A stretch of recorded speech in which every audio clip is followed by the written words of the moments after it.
the big guy coming to town. Merry Christmas, everybody. Merry Christmas. Merry Christmas. Moose outside told you it's Christmas. Rob Sorry, Brown, Brendan Park's Martin. closed. Park's closed. Didn't you see the big moose? Hey, Moose got a out big one today, man. I tell you, the Tennessee game, I was so dead wrong on that. I had them to win 24-14. They get beat 42-10. But I picked on the covers Penn State over SMU, and I had Texas to cover against Clemson, and I had Notre Dame against Indiana. And we'll get to those matchups. Coach Ellis Johnson, veteran defensive coordinator in the Southeastern Conference, one of the smartest guys and good guys in the business, going to join us. Coach Matt Dean, another one, ditto, and Ken Capps later in the show, Football Writers Association of America. He was out there in the land of Bevo for that Texas Clemson game. That thing was better than I think most people expected it to be, Brendan. I mean, look, this is college football. The players at Clemson are pretty similar to what you have on an SEC team. So it's going to, I don't think. And then Florida got that win Friday. Congrats. I picked them to win 8 games this year. They did it, but it was like watching sausage being made, Brendan. It wasn't pretty. Yeah. But you'll take it. Yeah, they'll take it. They'll take it. They'll take anything at this season. So, Brendan, look, don't they take a picture with their phone of the QR code on there? Be a subscriber to SEC Snap a photo. Snap a photo. And we'll talk about our great sponsors throughout the show. Merry Christmas, everybody. Some of you might be off today. Watch us live or watch us later. So let's go ahead and bring him out, run him through the tunnel, through the smoke. Coach Ellis Johnson. And Coach, good morning. Merry Christmas. Thanks for joining us. I tell you, I watched a lot of football over the weekend. A little curvature of the spine from watching so much. Just you got to move around. But I was at a big Christmas party Saturday night, and my friend didn't think to even put TVs out. She said, "I want everybody to enjoy." She goes, "There." I'm like, "This is Memphis, Tennessee," and a lot of people were like in shock. And my advice to them: drink heavily. That's what they did all night. 42-10. Let's start with what happened. Well, let's start. What your thoughts are on Tennessee, Ohio State. I'm going to be honest with you. I didn't even watch toward the end of it. I was a little surprised myself. Not that they lost, but that it wasn't very competitive. And the things, you go in, you say, these are the keys for this team, these are the keys for that team. The thing everybody was concerned about going into Tennessee was, is the quarterback ready for the big stage? Hadn't proved it this season, and he really didn't play very well. Credit Ohio State's defense. And then the other thing is I was a little disappointed. Tennessee's defense was very, very average. So I think there seemed to be a little difference in the physicality in those two football teams. And Ohio State, when you watch it, you almost wonder how in the hell did they lose to Michigan? So not to get too negative on that, and then of course I think they had lost to Oregon. So they still, haven't beaten the teams that are their nemesis. But I would have to say that coming out of those 4 games, the team that probably looked the best of everybody was Ohio State. Yeah. Coach, it was really strange to me because I hit the other ones, but I completely missed on Tennessee. I thought their defensive line would be such a big positive and the running game. But I said, if they get behind 14-17-0, they're not built to come back. And you set the tone early about Nico Iamaleava.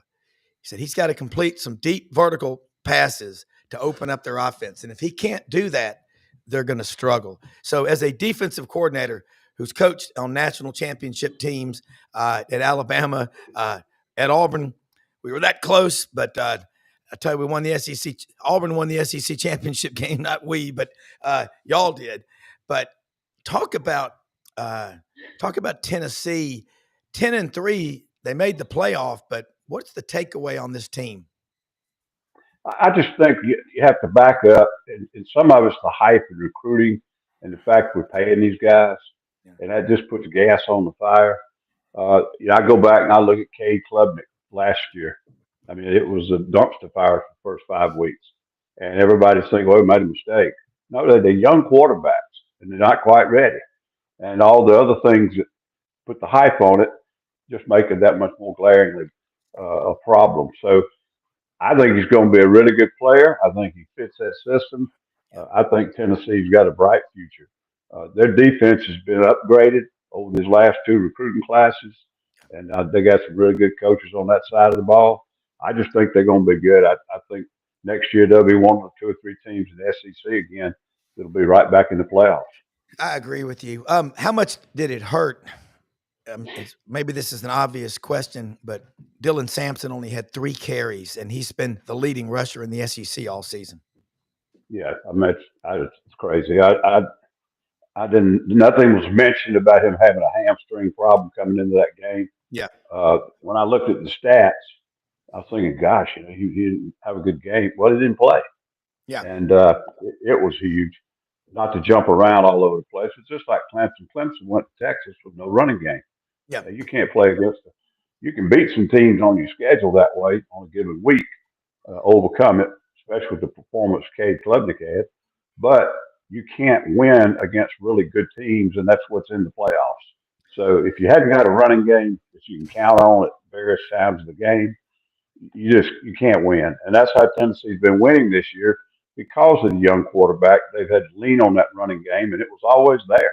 I mean, Sampson might have been the lead rusher in the conference. I don't know. He was very good there. And to have him gone that quickly in the game, that just made it that much tougher for Tennessee to have any kind of shot that scored on a really good defense. And, Coach, with Bo Davis leaving after last season, Texas, and going back to LSU, and I know Coach Saban tried hard to get him to come back to Bama, but he went back to LSU. They're still stronger than 50 acres of fresh cut onions on that defensive front, and you saw it Saturday. And you had told me, by the way, that's a term a Texas A&M fan gave me down at the beach 20 years ago. I like that. But their defensive front, and you've seen what they just did in recruiting, getting guys like Justice Terry out of Manchester, Georgia, right over there by Callaway Gardens, 5.5 stars. This kid looks like he's 30. They're just going to get better and better. Talk about, from a defensive coordinator's standpoint, how much of a luxury it is to go 2 and 3 deep on the front 7, especially for a young secondary.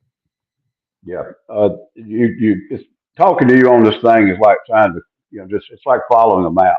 Yeah. You mentioned 2 things. I would argue that probably Ohio State has had the best back-to-back recruiting classes anywhere in the country.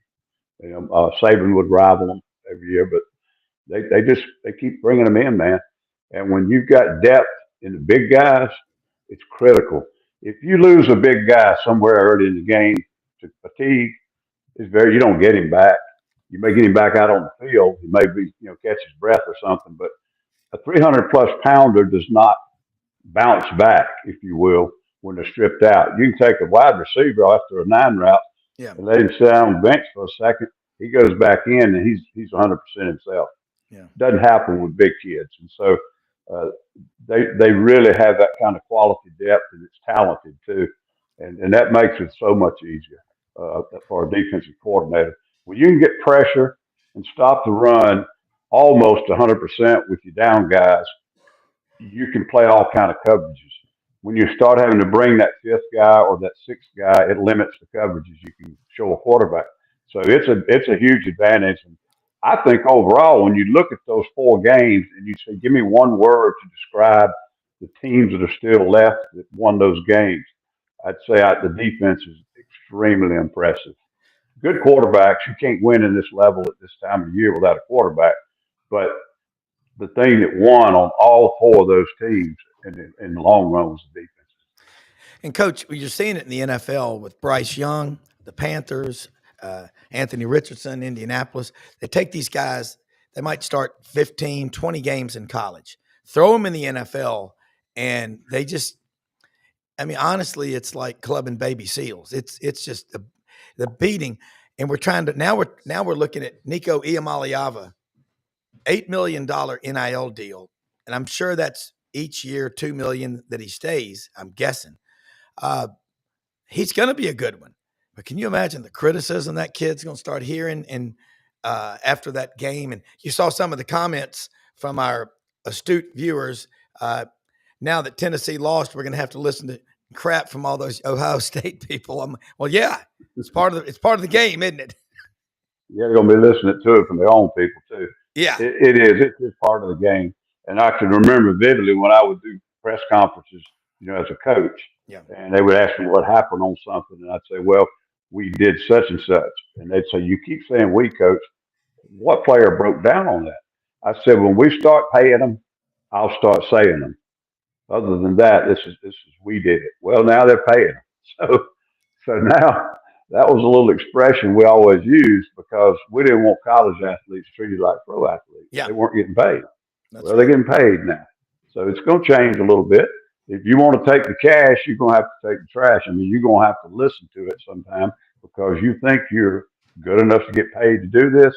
My dad used to tell me I'd get all mad about my golf game. He said, I wouldn't take anything in life too seriously if you're not good enough to make a living at it. So Wow. these guys are getting paid now. They're going to have to listen to it. Yeah. Yeah. That's part of the territory. Brendan, jump in if you can. At number 21 for Florida, defensive tackle. Now, I'm going to bet you, Brendan, he's well over 300 pounds. He came in and scored a touchdown late in the game for the Gators. Number 21 is a big guy, but he's pretty damn athletic for his size, Brendan. Yeah, there's quite a story with him. I want to hear it. I mean, it's just one of those. Yeah, first of all, call him Big Desmond Watson or Big Des. Okay. Yeah, when Billy came in, he was I don't know his numbers, but it probably good twice the size as what he was, and Billy inspired him to play and sort of go through his system per se.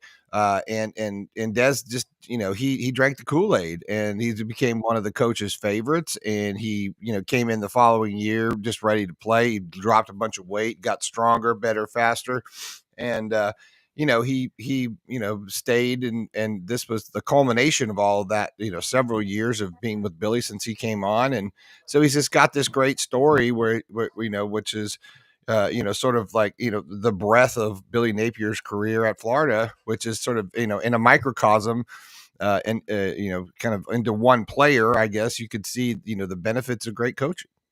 Yeah. And he's coach. I heard Max Howell say this. I don't know if you knew Max Howell, but one time he was on his show and he said, those big defensive linemen, after about 38 snaps, they start to wither a little bit. Is that about what you see? I mean, you look, I'm going to throw some guys that I saw you coach, some pretty good ones. Guy from Rock Hill, Jadeveon Clowney, Montravius Adams, Vienna, Georgia, he used to call it, Dooley County High School. I remember my kids and I were outside the locker room. They wanted to get an autograph and a wristband or something. Montravius walks out of the locker room, 6'4", 305. I'm like, that guy has no fat. He didn't have a gut. Talk about what it's like coaching people like that, or say Carl Lawson. How much fun was that? Yeah, I mean it really is. But you hit it. The very first thing is some of what we were talking about a while ago. I don't know if there's a number of snaps that I would put on it, but you can't, like I said, you cannot strip a big kid early in a game. If you do, you're not going to get him back. I mean, what I mean by it, you're not going to get the same kid back. When he comes back, he just doesn't have the same kick. I mean, and that's nature being a big guy. So you got to have depth and you got to have some rotation. You can't be afraid to play those guys, that are not on that starting unit. Sooner or later, now you got to work those guys in and give you big guys that are the best guys, give them a little blow to keep them fresh because it's gonna come down to that third and fourth quarter. And not even my halftime can get those guys back if you just completely run one in the ground. Okay. Coach, I want to also go back to Friday night, the Friday night massacre up in South Bend, Indiana. Kurt Signetti, I was talking to a friend of mine, and he said, I've met him several times. That guy's a hell of a coach. I mean, to go 11-1 at Indiana, it's like having look at the big guy. Hey, you think he isn't going to have some NIL for like who knows, a steakhouse? I don't know. He's got a great personality. Yeah. I mean, he was not. That's ripped for him. Yeah. He's ripped right there. That's cut up and ripped, and That's about as in shape as that man gets right there. He's feeling it right now. He's a happy man, and good for him. But let's talk about Kurt Cignetti in Indiana. To get to where they are, that's an accomplishment. But Notre Dame, Marcus Freeman, and Franz Beard said this on the show. He was the leading tackler in the national championship game against Ohio State and Florida back in 2006. Tough guy, hell of a coach. How good is Notre Dame? Are they that good, or was Indiana just not much of a challenge? I think Indiana's a really good team. I don't think they have really good players, not on that level.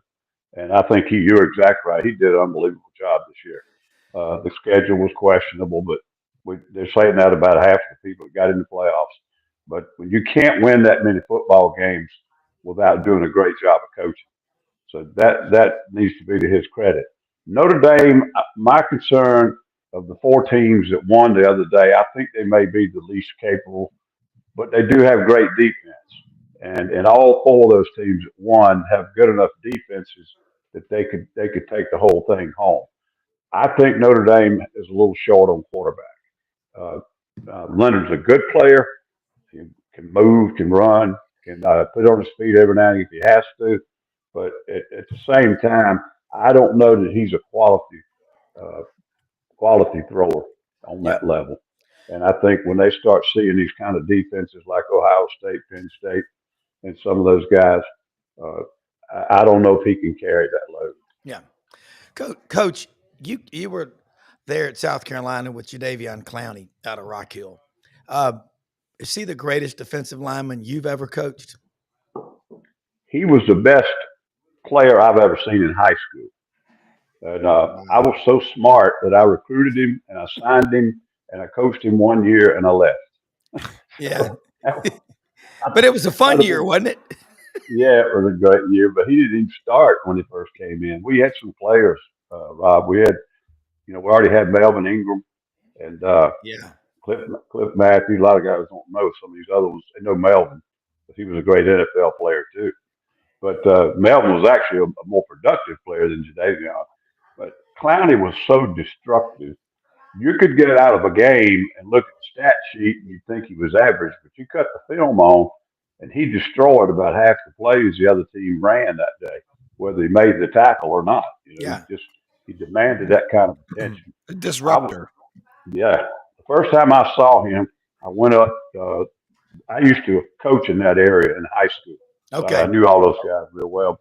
But I was up there to look at Stephon Gilmore. Yeah. And the coach walked over to me. He was an old friend of mine. He said, "You need to go down and look at all my young linemen. I got some great ones coming along."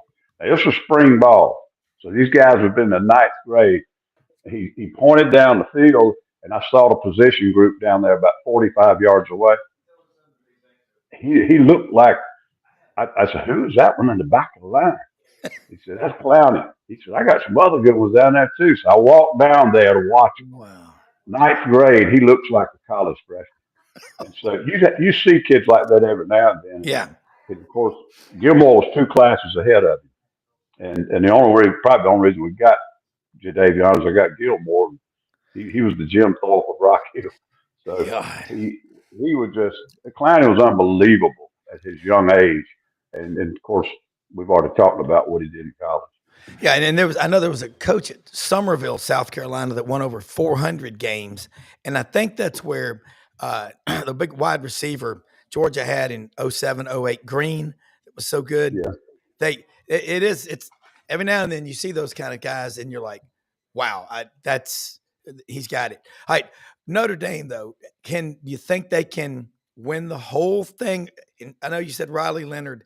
They like to get him involved in the running game. That just lends itself to him getting hurt. That's how many designed running plays is too many, in your opinion? I don't know. I don't know if you could put that data on it exactly. I do think if you get a field in the game that they're having to run that quarterback to get a running game. Yeah. I was nervous for Cade Klubnik the other night. The big back Maffa he's been with a shoulder the whole year. Some games he got through it because he didn't get hit on it and would come up with 130, 140 yards. Some games he'd get tattooed on that thing in the first quarter. he didn't run the rest of the game. Yeah. He was just looking for a place not to get hit. And they didn't have good quality backups. And then they probably put one in 2 games ago, and he got hurt on the kickoff. Yeah. So I don't know if you realize or not, the other night, the boy that popped the 41-yard run was a wide receiver. And they had worked him at running back that week because Yeah. they just didn't have anybody else. Yeah. And so they were just hurting that area. So you could see it as the game went on. They're going to have to run Cade some now just to keep the other team honest on the running game. And the game he played was phenomenal. I guess we'll get to that later. But I don't like to have to run the quarterback because that's when the defense knows he's going to have that football and they can really, try to key on him and tee off on him. But I don't think it's bad mixing it in there, and that being some of your effective runs. But all of these teams now, we're getting down to the wire. All of these teams, except for Boise and Arizona State, they're ranked up in the top 10, 15 in defense now nationally. So you're going to see tougher defenses. Some are going to be capable of taking these running games away for a while. And a mobile quarterback with design runs, that's a great weapon. But you can't have to rely on that. You better be able to run your running back the majority of the time. Yeah, and I'm just looking around here at Notre Dame against Georgia. How do you see that matchup playing out? Rob, if they had the quarterback, I'd pick Georgia all day long. I'm really concerned about Georgia being able to play through the playoffs with a backup quarterback. One good thing is they've had 2 weeks, and they can kind of tweak the offense around what he does best. Yeah. The job he did the other night, coming in and pulling them out of the fire with hardly any reps in practice, I'm sure. Yeah. And the job that Bobo did, it was unbelievable. But I don't know you can get through the playoffs that way. Yeah. So we'll see. I think he's a good athlete. He's a tough guy. He's a winner, but he doesn't throw a real good third down ball. And I think they're getting into some teams now, including Notre Dame. They're going to put him in more than 3rd and 5, 4 or 5 times in that game.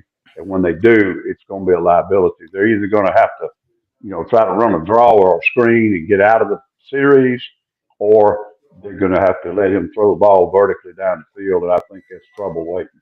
Yeah. Coach, I had an interesting debate with a friend of mine, Irish Catholic, big family, 5 of them. Let's see. 1 kid went to Georgia Tech, 2 to Notre Dame, and 2 to Vanderbilt, but lives in Atlanta. And he goes, Bobby, I'll guarantee you that crowd in New Orleans, when Georgia plays Notre Dame, the average LSU fan, and it's mostly Catholics down there. I'm Catholic.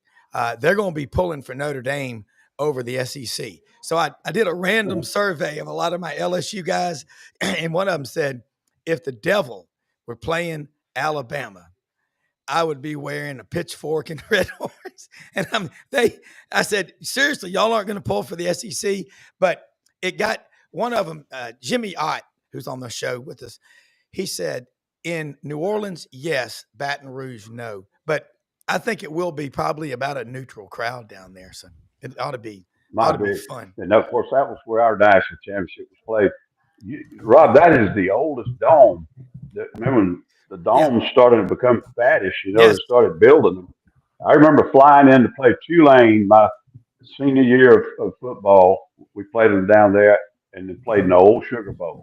And we're flying in, and I look down in the construction site around the dome. Now, that's 1975, 74, excuse me. Yeah. So that thing's been there a long time. For the age, it is an unbelievably great facility. They already torn it down and built a new one too. Yeah. But it is acoustically loud, and it doesn't matter if you got about a third of the fans or 2/3 of the fans.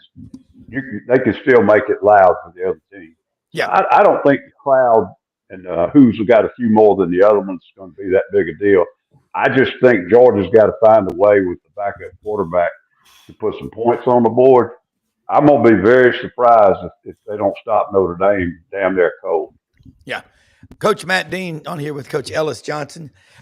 Now, he's got a son on the staff at Oregon. So, I mean, what'd you think about the playoffs in this first weekend? I mean, we watched every one of these games. Everybody did. I did. Good morning, guys. Good morning, Coach. Great to see you. I got my audio fixed now. Brendan helped me out, Rob. I was kind of going in and out my Yeti. But, I thought Friday night Notre Dame looked dominant, and you can make a case, Coach, that Indiana gets the interception early in the game. They move down into the red zone. And then the interception followed by the 98-yard touchdown run was almost like a 14-point swing and really seemed to take the air out of the wings for the Hoosiers. And then honestly, Notre Dame's defense is pretty sound. Now, you can also make the case that Indiana didn't play very well. I do think that Notre Dame will have a harder time moving the football against Georgia's defense. And I think it's just going to be my prediction is the under. I think it's going to be a 20-17, 17-14 type game. But I still like Georgia's defense and the ability to stop the run better than some other folks have against the Irish. Now, I will tell you this. Notre Dame lost a defensive lineman early in the game. He didn't come back when they had a big lead. I don't know if that's impactful next week or not. I also think that you look at Georgia's results against Texas, a team that likes to run the football. I think it should bode very well against Notre Dame as well. Yeah, Coach, you'll be up there. Pretend you're in the box. The front seven of Notre Dame, front seven of Georgia. Which one has impressed you the most? And which one has the most? Really, isn't it about who has the most depth? In that position, a lot of times it is. But I also think it's, you got to have a really stout interior and you got to have some edge guys. And if you're missing one or the other, someone can stay away from the dangers. If you always got edge guys, you got ways you can negate that and do some things in your running game. If all you got is big guys up front that dominate, you ain't got the edge rush, you can throw the football. But I got a lot of confidence in Mike Bobo. I think he's one of the best play callers I've ever coached against. But he's going to be calling it with one hand tied behind his back with his quarterback gone. And they don't have the best core of receivers in the conference. I mean, they're mediocre in the SEC in receivers. And that's why I don't think people realize how good the quarterback played this year. He didn't have a lot of great targets and still was one of the best passers in the league. And he's not there. And then, I don't know who comes on if Stockton gets hurt. So that's something that looms in the back of my mind. They're both really good on defense. I think Georgia runs a little better on defense. And I think they've got a little bit more dominant pass rush if it comes down to that. But the two quarterbacks will be the story. And I think Riley Leonard is limited. I don't think he's a bad player. Yeah. But I don't think he's a great pocket guy. If they can take away the Well, talking about him, and you always want to take away what a guy does well. I mean, that's the thing. And Coach, there you are. You look at these matchups. Riley Leonard out of Fairhope, Alabama, goes to Duke, has success there. And Coach, Riley's a hell of an athlete. I mean, Fairhope and Foley, that area. There's a lot of players come out of there. And here's the big debate. I got to ask you this. You've recruited everywhere in the South. Which is better, Mobile, Baldwin County, or Shelby County, Jefferson County? Birmingham or Mobile? Overall, I'd say Mobile. Wow. Maybe 30, 40 years ago, it was Birmingham just on population. Yeah. But that area around Mobile's got a lot bigger. And now there were some problems in some of the schools in Birmingham. Yeah. And I sounds stupid, but I've been in and out of a lot of high schools. If you don't have a lot of good discipline and order in a high school, a lot of times you don't find good athletics. And a lot of times good athletes get lost. Yeah. And I like talking to my friend Coach Philip Lally. He tells some stories about recruiting.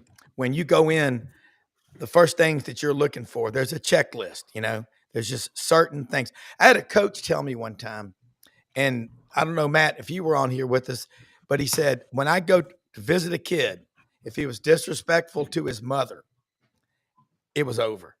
And he said, I was in there one time with a big time recruit that we wanted, and he told his mother to shut up twice in less than 5 minutes.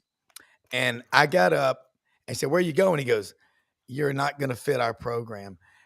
He said you have to have some sort of a standard. But yeah, I think Mobile and what they're doing over in Baldwin County is insane. Saraland and Foley, it's unreal. Matt, looking at these matchups, there's a lot of people that are arguing these teams that have an easier path. There's no easy path to the national championship, but Georgia wins their conference championship. They get a bye, but they get to play Notre Dame. And look at what, these other teams win their games. Who does Penn State play? Arizona State or Boise? Boise. They play Boise. I want your thoughts on that, and then yours, Coach. Well, I think we talked about this coming in. We knew there was a little bit of a flaw, in my opinion, on the seeding. And what I mean by is, you should give the top 4 byes. Boise and Arizona State were not worthy of byes. So if in a real world, I think it would have been, Oregon and Georgia 1, 2, but then maybe Texas 3, and you're looking at 4, maybe in Penn State, Notre Dame. If you do that, you have different first-round matchups. And honestly, what has happened is, you're right in one respect. To win a national championship, you're going to have to beat a Georgia, Texas, Oregon, whatever. It's just, I think the quarterfinal matchups are for Georgia and for Oregon are the most difficult matchups, without question. The fact that Boise and Penn State's a quarterfinal matchup, that almost should have been a first-round matchup, to be honest with you guys. Penn State played really well in the Big Ten championship game. They kept it relatively close, but Penn State lost 2 games this year, at home to Ohio State and on neutral site to Oregon, and Oregon led 2 scores most of the game. So Penn State gets rewarded with the easiest path to the semifinals. That's not what the committee intended, but because of their you look at the decision they made to give byes automatically to Boise and Arizona State. That's what happened. Now, I will tell you, Ohio State looked really good on Saturday night, Coach, and I'm interested about your take. I talked to my son, who's involved with some things with Oregon football and on the personnel side, and he's like, Dad, they just looked like they didn't have a lot of good practice going on there. They didn't look prepared. They did not look maybe in the best shape. They've had 3 weeks off since they last played. And Ohio State, coming off a game that everybody thought they should have won by 3 scores, obviously looked like a team that had some focused practice. I don't know what your thoughts were, Coach, but that just was surprising. Of all the things that happened, I thought that would be the most competitive game. And going into half, Tennessee they made it 21-10. They get the ball to start the second half. They still have a chance to make this a football game. In the second half, Ohio State just continued their dominance. Yeah, I remember we were on before together, and Matt, being basketball background, you spotted the seeding real quickly. It was about 3 weeks before the final poll, and I wasn't paying attention to that most. I was just looking at who got in, who didn't get in, and those kind of things. But I think exactly right, and I think something like a bye is bigger in the game of football than it is in basketball, because we get to March Madness, everybody's going to be looking at those 60-something teams. How the heck did they get in? How did they get in? And look who Kentucky's got to hit the second round. Look who this, look who that, look who this. And all of that's important, but basketball, you don't have the physical problems usually. Right. You can, but you don't have the physical wear and tear. And I think because they gave Arizona State and Boise State 2 of those byes, it's going to maybe be negated, but there are teams that are going to have to win 4 in a row. Yeah. And I mean, after the first round, it would be hard enough, but look at the first round. I mean, Ohio State had to play Tennessee, and that to me, and then now they got to play Oregon, who has played the best of anybody throughout the season, and that's just to get to the next to last game. Yeah, right. Not to mention playing a championship game. Not to get too far off the path, but another thing that's starting to get involved in these games now is they're letting it become a Super Bowl type atmosphere. The pros get distracted by that, but not as bad. But we're going to start all this halftime crap and pregame crap and on-the-site crap. And I'm telling you, 19, 18, 20-year-olds are not going to handle that very well. Right. It's going to be distracting. And one of these games in the next 2-3 weeks is somebody's just going to lay an egg. they're going to play really bad because they're not ready for it. So I wish they'd cut out all. I know you guys love it, but I wish they'd cut out some of the peripheral crap because it's going to start to affect the games. Now, I agree with you. I mean, you can get too excited. That's what I thought happened with Texas A&M hosting Texas. I mean, Texas A&M, they hate Texas. You got to respect your rival. In my opinion, look at the Iron Bowl. You won't see a fight on that field. You might see some in the parking lot before the game or after the game, but you can get too jacked up, and that's dangerous. Let me say something about one of our sponsors. Winter Timber Outdoors in Athens, Alabama. Proud to have them as a sponsor. Really proud.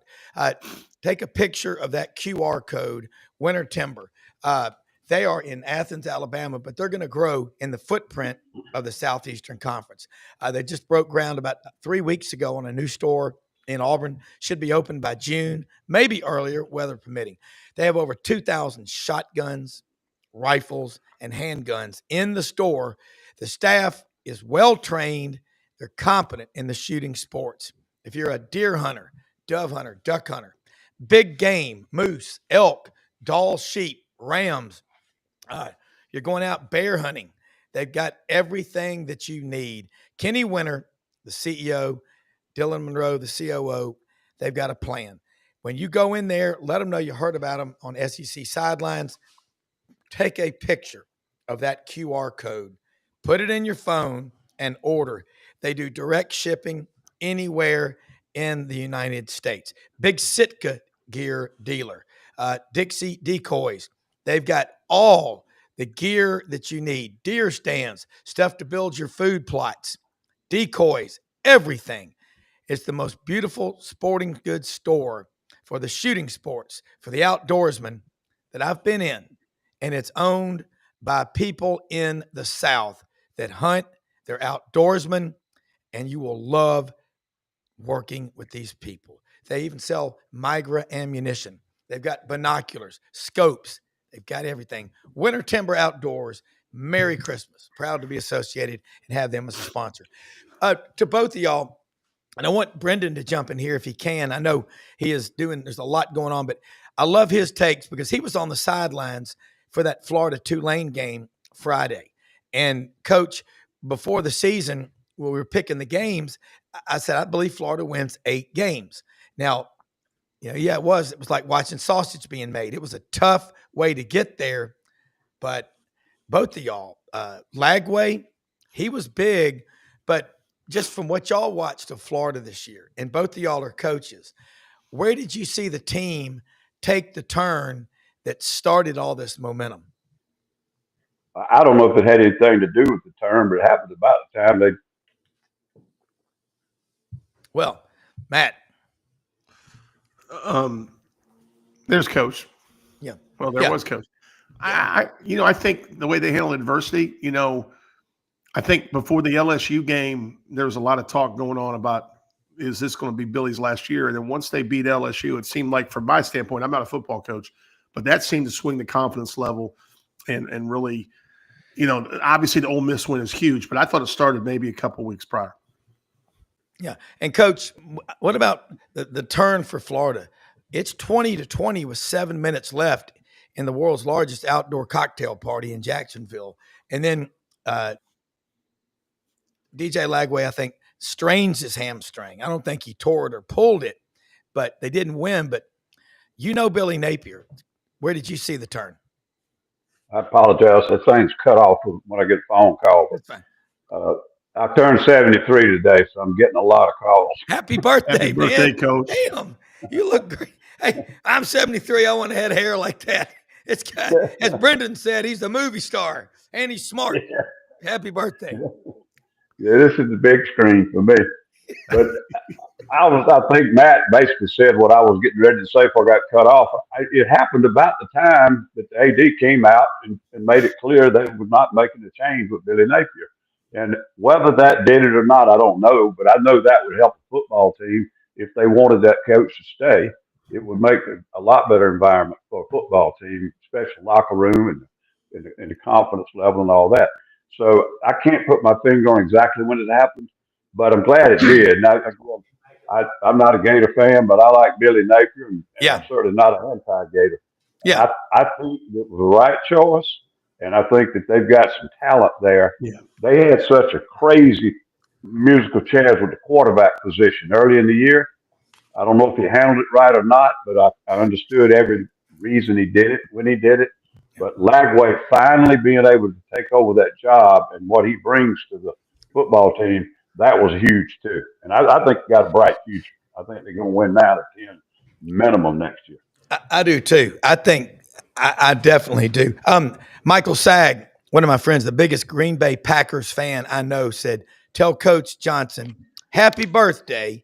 And did you know that you share a birthday with the Immaculate Reception, Franco Harris and the Pittsburgh Steelers?" You're pretty cool, Coach. I didn't know if you knew that, but that's a big deal. Matt. But I got a good friend, Rick Stockstill. We got the same birthday. And Kirby Smart. Kirby Smart's birthday today. Wow. Well, happy birthday, Coach Rick Stock. He was at Middle Tennessee State for a long time. And Kirby Smart, he's that guy at Georgia. He's pretty good. All right. Ken Capps is going to join us in a minute. I'm looking forward to getting his takes on what happened out in Austin. And looking at college football right now, if you could get rid of or rein in one of the two, I'll start with you, Matt. Would it be the NIL or the portal? But you can't get rid of both of them or rein both of them in, but you just could do one. What would it be? Well, for me, NIL's here to stay. So I would just modify the portal. I know we're worried about college calendars for second semester and start time, but I don't like the fact that after the championship games, kids can get in the portal when they're trying to prepare for playoffs. A great example was the Penn State quarterback coach, the backup, got in the portal, just committed to Missouri, I think, this weekend. He's a really nice player, and he had a lot of packages because he's more of a running quarterback than Aller was. So I just think we got to coach. We got to fix the timing of the portal. I don't think either are going, but I think the portal needs to be fixed in terms of, maybe just one time. Maybe just open once for a strategic time.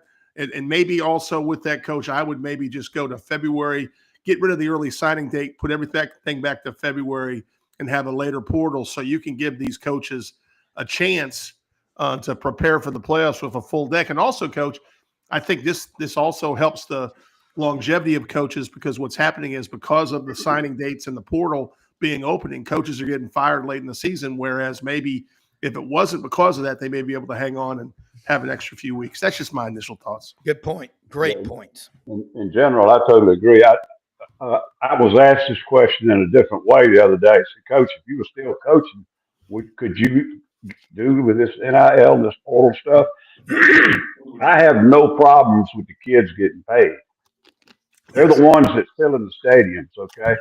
Coaches have been overpaid, and I hate to say this about my own profession, but they've been overpaid now for years and years. And this part of what caused this, ignited this thing about, hey, wait a minute, he's getting millions, and the kids are out here. That's who I came to see.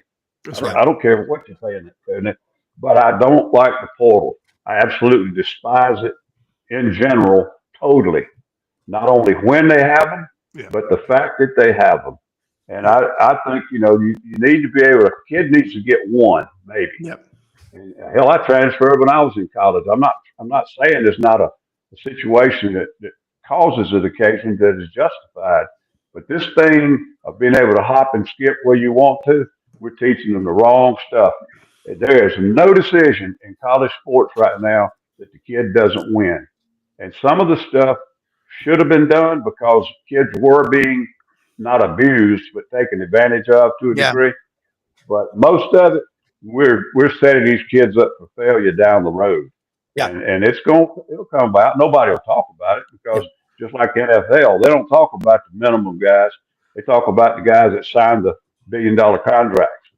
But they're out there. And there's like 1,400 kids jumped in, FBS players jumped in the portal the first day, and this portal just running right now. I guarantee you 1,000 of them probably don't have anything yet.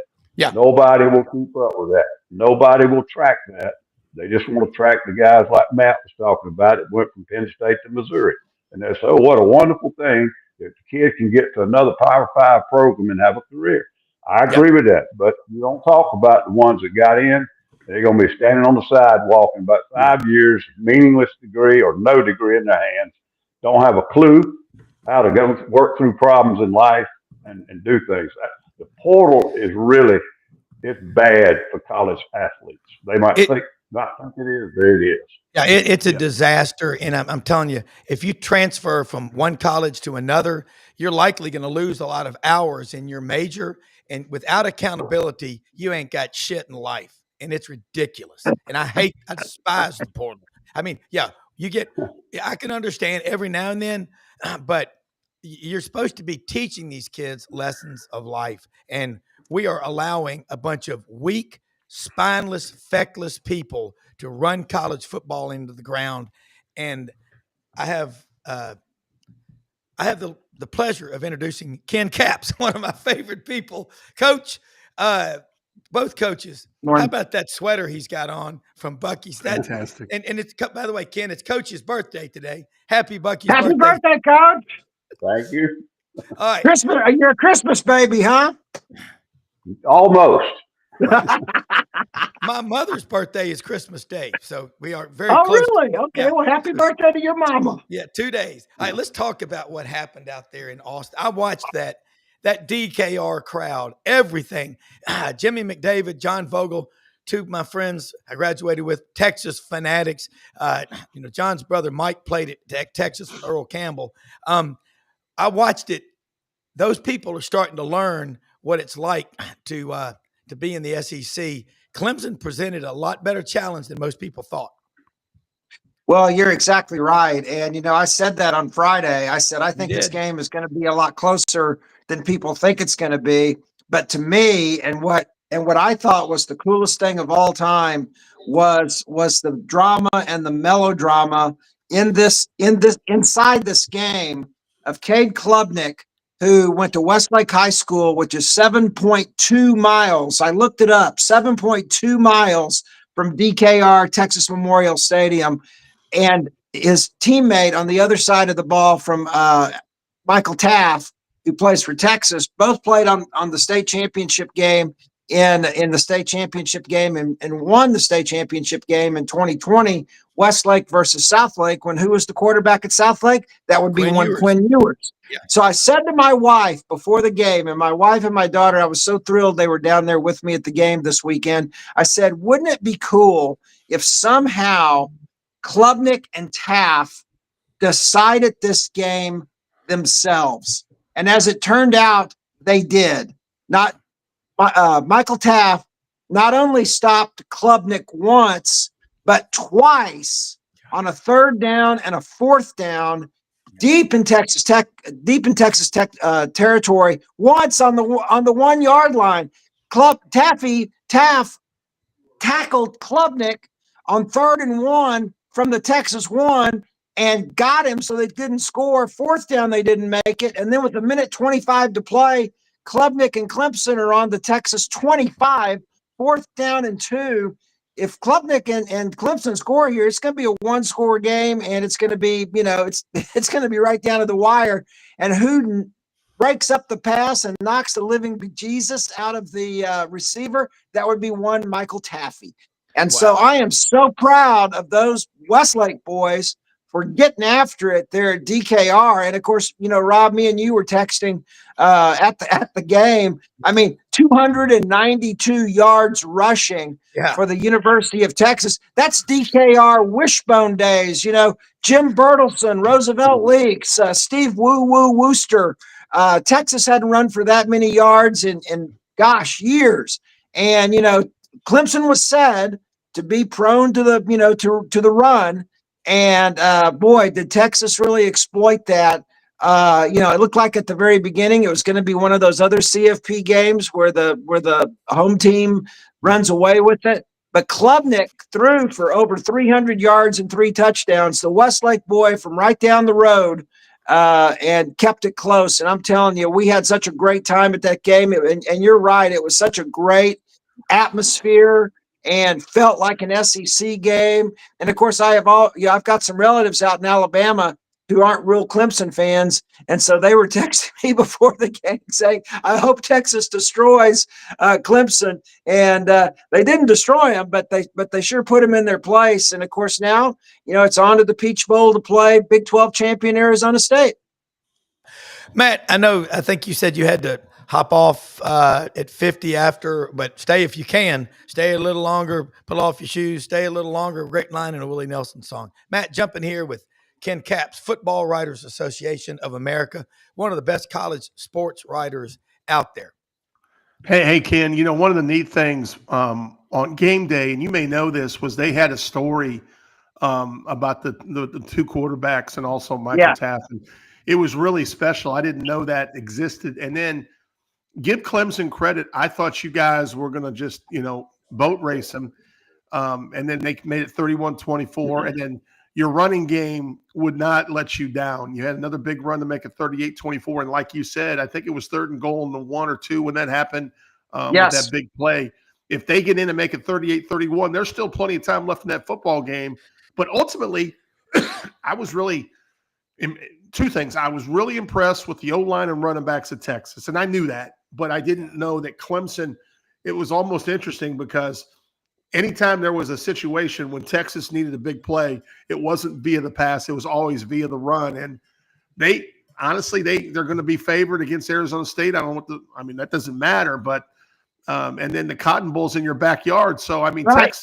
Texas has got a pretty good path, I think, to eventually get to the championship game. And honestly, it's, you look at that game, it was the best game of the 4. I thought University of Tennessee, I thought UT and Ohio State would be a close game. I really did. I was completely wrong.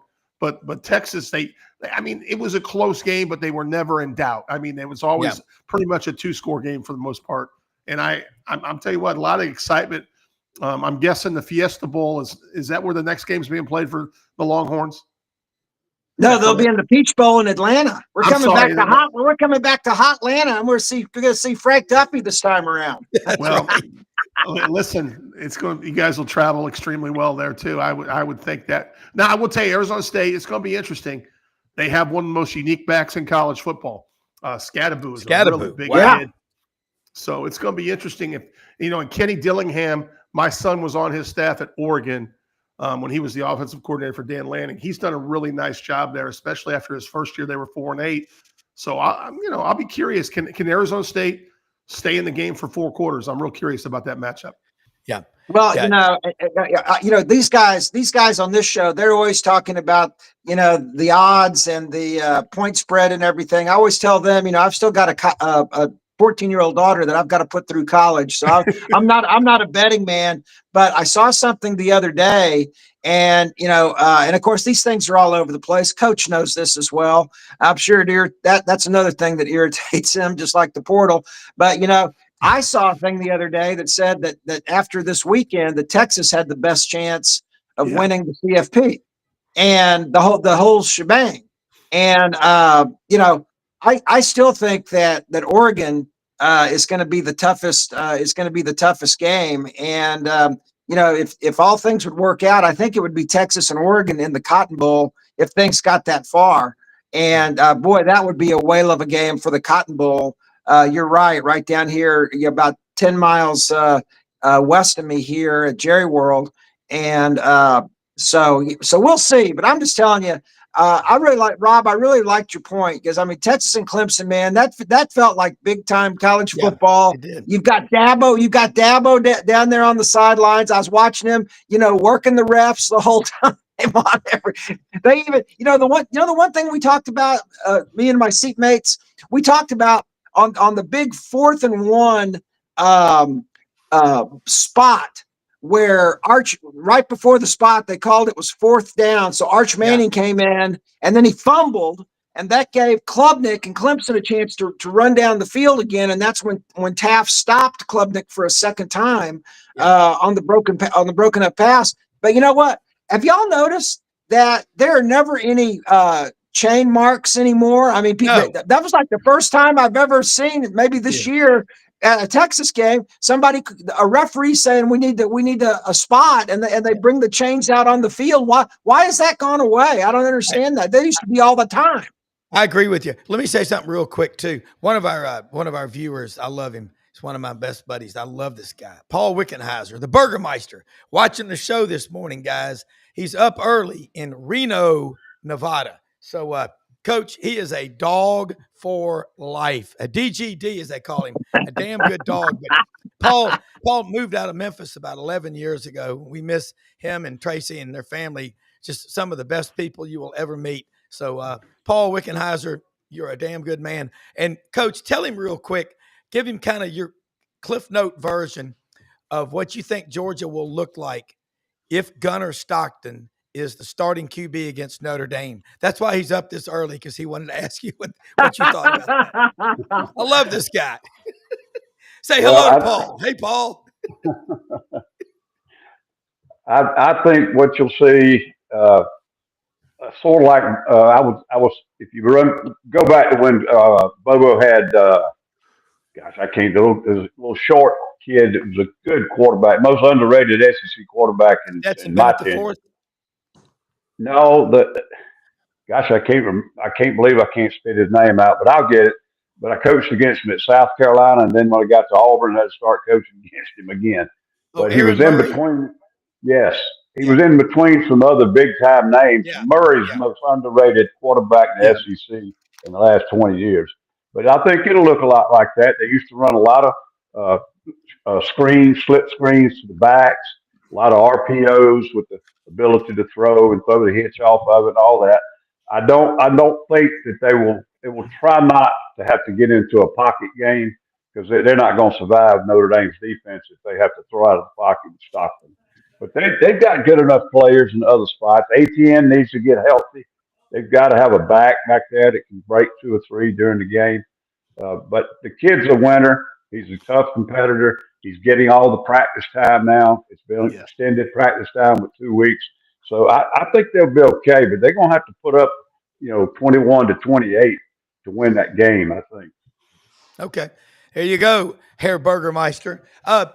Ken, you talk about, just from your perspective, I'm going to kind of take a rapid fire around y'all. Before we do it, let me say something about one of our sponsors, LandersFordMemphis.com, the #1 Ford dealership in the Mid-South.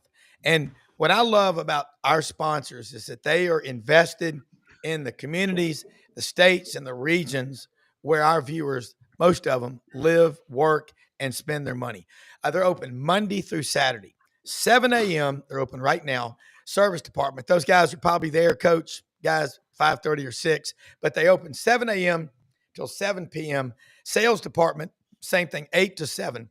Ask for our good friend, Brad Bellamy, the general manager, and also someone you all know. He's been in the car, truck, SUV business for 40 years. One of the best guys out there, Kenny Myers, CBHS grad, class of 1980. They will walk you through it. They got a big inventory. Poplar and Houston Levy, their name is on stadiums and facilities all over the Mid-South. Just made a big commitment to Christian Brothers High School. All you Purple Wave people out there, go to Landers. Check out the football field at Tom Nick Stadium, what Landers is investing. Hey, all the Broncos, the Sasquatch version, the F-150s, the Expeditions, the Explorers, the Ford Escape. They've got everything in inventory, and they will deliver anywhere. Great people to work with, committed to making the experience as good as it gets. And Matt, Coach, Ken, anybody that goes out there, let them know you heard about it on Sidelines. Their motto is pretty simple. If you didn't buy your last vehicle from Landers, you probably paid too much. But Ken, as a fan, let's go 30-second takes from everybody. Sure. What are your thoughts on the first weekend of the playoffs? Well, every game was a blowout, except for the Texas Clemson game. Yeah. And, it kind of reminded me of the March Madness, when, one plays 64. Exactly. And so, and of course, and the big thing was, and let's think about this, guys, the weather affected all of these games. I mean, SMU from right here, Dallas, Texas, USA, going up to play Penn State, and it's like 10 degrees, and then they're having to mop snow off the ground in Notre Dame and Penn State and Ohio State. It was 65 degrees at kickoff time in Austin, Texas. It was a beautiful day. So, I mean, the weather played a big role for a lot of these schools. And I was really impressed with Notre Dame on how well their field looked. Because they were taking a lot of hell those last couple of days before the game. It was snoring like crazy. The field was all covered in snow. And when we turned on that game Friday night, that field was pristine. So, blowouts, the weather played a factor, but everybody who was supposed to win won. Yep. Coach Ellis Johnson, the birthday boy. Yep. Favorites all won. The home teams all won. I agree totally with Ken. My little note I made on the 4 games, the best overall environment, the weather, the conditions, and so forth, playing conditions. And that's what we ought to be concerned. I know I'm the coach and y'all are not, but I want the best conditions for the football players to decide the game. I don't give a damn about all the pomp and ceremony and mascots and all the noise and all that kind of stuff. You don't coach the noise, you coach the kids. I like it when it's a neutral site. I'm sorry. I think it makes the most likely environment for the kids on the field to decide the game. And I thought Ken summed it up really well. Three games that really weren't real good games. There were some good players out there. They weren't great games to watch. And one game that really was good to watch, but Texas was clearly better. Clemson has no running game. They lost their running back way back in the season. You go in there and try to win a game at Texas with no running game. Cade Klubnik was the best single performance, I thought, in the whole 4 games. Yes, sir. Outstanding. Coach Matt Dean from Des Moines, Iowa. Actually, it's called Davenport, Iowa, Rob. You're from the Quad Cities, brother. I know. Merry Christmas to you, Rob. Moline, Bettendorf, Davenport, right. and Rock Island. My apologies. The Quad Cities. So my take is I agree with Coach every time he speaks. Ken, great point. I will tell you this though: the seeding affected the first round competitiveness, and what I mean by is this: Oregon and Georgia should have been 1-2, no doubt. Texas should have been 3. Notre Dame or Penn State 4. Why does that matter? If that's your top 4 teams, you get more competitive first round matchups. I'm just telling you. And the fact that two of the best teams in the country have to play in the quarterfinals in Oregon and Ohio State, a rematch. I don't have a problem with the rematch. That should have occurred maybe in the semifinals. So once they tweak this, I think we're going to have even a better product moving forward. But you know what? I think, from an Oregon perspective, they're going to have to play these teams anyway. So, Coach knows. Line up, let's play ball. Let's go. They're not worried about when they play them. You're in the granddaddy of them all, the Rose Bowl. I think it's going to be a phenomenal game. I'm actually leaving with my wife on Sunday. We fly out to Los Angeles to support our son. So looking forward to being at that historic venue. Never been out there. God, that's going to be fun. All right, let's do one more quick take and we'll wrap it up. The biggest surprise about now that we've gone from 4 to 12, how quickly do you think it'll be before we go to 16 and then 24? And do y'all think 24, 25 will be bitching and 26? But that's right. What I see here is it's not the teams that get in, it's the teams that don't get in, isn't it? It is. And that was the thing. SMU 11-2 deserved to get in my opinion, and just lost that, right there at the buzzer with Clemson. But they had a pretty poor game against Penn State, and Kevin Jennings, the quarterback, who's from right here at South Oak Cliff, Texas, won the state championship in football a couple of years ago. He just had a terrible game. And so, all I heard after that game was SMU didn't deserve to be there. And, so we're going to continue to hear stories like that all the time. Did Clemson deserve to be there? Yeah. They won the ACC. So, yeah, I think y'all are right. There's going to be some tweaking involved. I like the neutral site idea too, because and play them where the weather is not a factor. But then again, that was a big boon yesterday or this weekend for all of the home teams to have an extra home game in December. And I mean, the economic impact and all that for the city and for the school, that can't be overlooked either. Yeah, I agree with that. And I don't blame the schools for being the hosts. I just think the system is set up where the players don't necessarily win the game. Agreed. Other things start to affect it. Kevin had a terrible time with the noise. You could see him holding, trying to use the microphones. I don't know why some of these coaches don't go back to signals or something. But anyhow, exactly. He couldn't get some of the calls. It cost him 2 timeouts at bad points in time. As the game played on, it didn't make any difference. But I thought the weather and the environment and the noise affected the game. And when you get to playoff time, I say get on the neutral sites and get it in a dome or get it in some weather where the players decide the game and not the external factors. And the other thing, I'm not for bias. I think that's a huge advantage in football. Look at the NFL; it'll prove it out. And then the other thing is what Matt said. You got to. I think the conference champions need an automatic entry, but they don't need an automatic bye. You got to seed those brackets better so that a team like Oregon and Ohio State are not playing the second weekend. Yeah, the mayor of Davenport, Iowa. The midnight mayor. Last take. Coach mentioned this earlier, and I can't emphasize this enough. We can't go more than 16 for sure because some teams have to play 4 games of violent football to win a championship. Mm-hmm. These kids are not used to playing 15, 16 games in the season. That's professional football. And I'll tell you this, when we were going up to the Big Ten championship game, I talked to my son, who's the DPP for Oregon. I said, hey, if you lose this game, you're a 5, you get a home game, you probably had the same path that Texas has, right? Now, he goes, Dad, you can't underestimate the rest. We're so banged up right now. We need that extra time to get healthy, and it's one less game to win a championship. We don't care who we play, where we play. We got to get healthy, and I think that's probably the biggest advantage of the bye, Coach. Probably, I coach basketball. Health was not as big as issue as it is in football. And these teams with the one less game, it's a much easier path.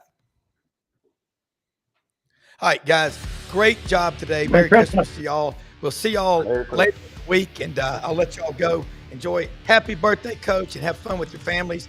Let me say something. All of our sponsors, we are so blessed. Thanks for the blessings every day. Most often we see the face of Christ in the least among us. Go out and find ways to help other people. The stronger you are, the more you can help other people. And look, we'll be back in the morning. Great show. Get out to Hewlett and Dunn. They're open till 6 o'clock tonight. All of our sponsors, great inventory of stuff out there.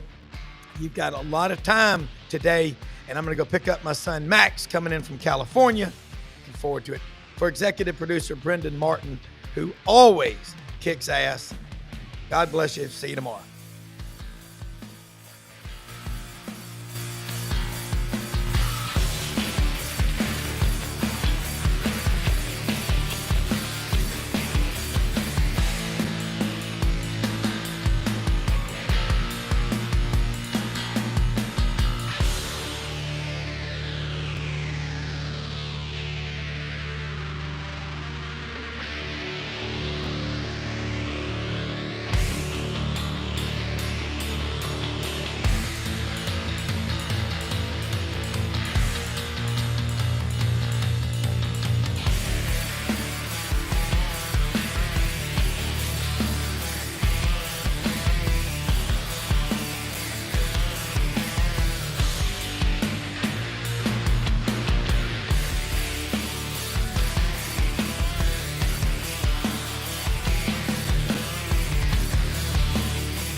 In a perfect world, you'd set a health goal and results would happen overnight.